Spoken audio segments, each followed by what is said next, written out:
अस्सलाम वालेकुम। आजकल एक क्वेश्चन बहुत ज़्यादा पूछा जा रहा है कि सर फंडेड अकाउंट क्या है। 3 पॉइंट्स हैं, तो आज इस वीडियो में मैं वो तीनों पॉइंट्स कवर करूंगा।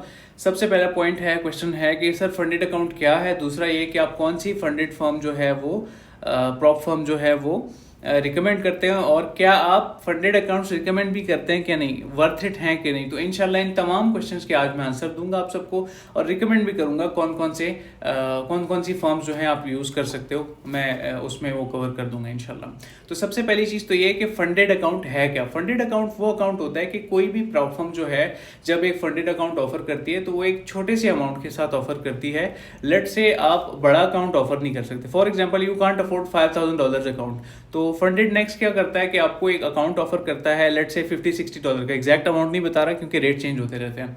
तो फंडेड नेक्स्ट जो है आपको ऑफर कर रहा होता है $50-60 का एक $5,000 का अकाउंट। उसमें फेजेस होते हैं फिर, ठीक है।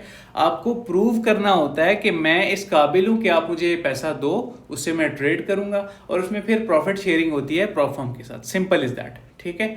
मतलब जो प्रॉफर्म है वो आपका एक तरह से इन्वेस्टर बन रहा है, लेकिन first you have to prove that. अब वो भी एक बिजनेस मॉडल है, लेकिन मैं उसकी पॉजिटिव साइड को लेकर चलूंगा क्योंकि ये क्वेश्चन काफ़ी बार आ रहा है, और मैं सोच रहा था कि इसको मैं प्रॉपर तरीके से क्लियर करूं, पॉजिटिव तरीके से। तो सबसे पहली चीज़ ये तो क्लियर हो गया कि फंडेड अकाउंट्स होते क्या हैं, ठीक है।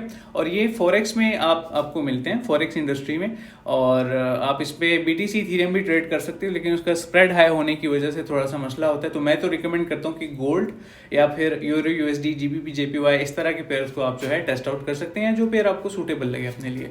ये हो गया पहला पॉइंट। दूसरा पॉइंट है कि सर आप कौन सी प्रॉप फर्म को रिकमेंड करते हैं।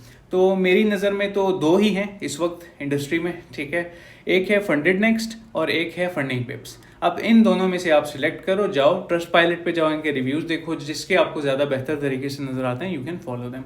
ये हो गया माशाल्लाह से क्लियर दूसरा पॉइंट। तीसरे पॉइंट की तरफ आते हैं कि मैं रिकमेंड करता हूँ कि नहीं। देखें, मैं एक सिंपल सी बात बोलूँगा, क्लियर करूँगा, ठीक है। वो ये है कि अगर आपके पास अपना फंड है लेट से $1,000, तो मुझे नहीं लगता कि आप $5,000 के पीछे जाओ। I think that is not worth it, क्योंकि 2-3 महीने आप जो है उसके पास करने में लगा दोगे, या शायद एक अकाउंट आप फेल कर दो, दूसरा अकाउंट लेना पड़े आपको। तो अगर आपके पास $1,000 तक की अमाउंट है स्टार्ट करने के लिए तो इट्स फाइन, ठीक है। लेकिन अगर 1,000 से कम है, 500, 400, 300 है, तो फिर आप एक चांस ले सकते हो। और मिनिमम मैं रिकमेंड करूंगा शुरू में आप $5,000 का ही अकाउंट लो। फिर डिफरेंट फर्म्स की डिफरेंट पॉलिसीज होती हैं। अगर आपकी प्रोग्रेस अच्छी जा रही है तो हर मंथ उसमें वो कुछ ना कुछ अमाउंट ऐड कर देते हैं, तो वो भी आप एक्सप्लोर कर सकते हो। माशाल्लाह से एक अच्छा ऑप्शन है। So I hope it was helpful. और मैं उन लोगों को रिकमेंड करता हूँ जिनके पास बिल्कुल फंड्स का मसला है, जिनके पास बिल्कुल फंड्स नहीं है।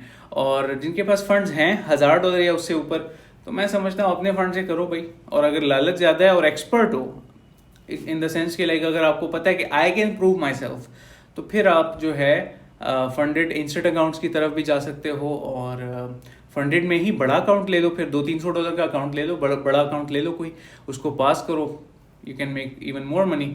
तो ये चीज़ है, ठीक है, बुरी बात नहीं है। देखें, इट्स अ लेवरेज, आप फ़ायदा उठा रहे हो एक अपॉर्चुनिटी का जो कि मार्केट में ऑलरेडी ऑफर हो रही है। सो इट्स नॉट बैड, ठीक है।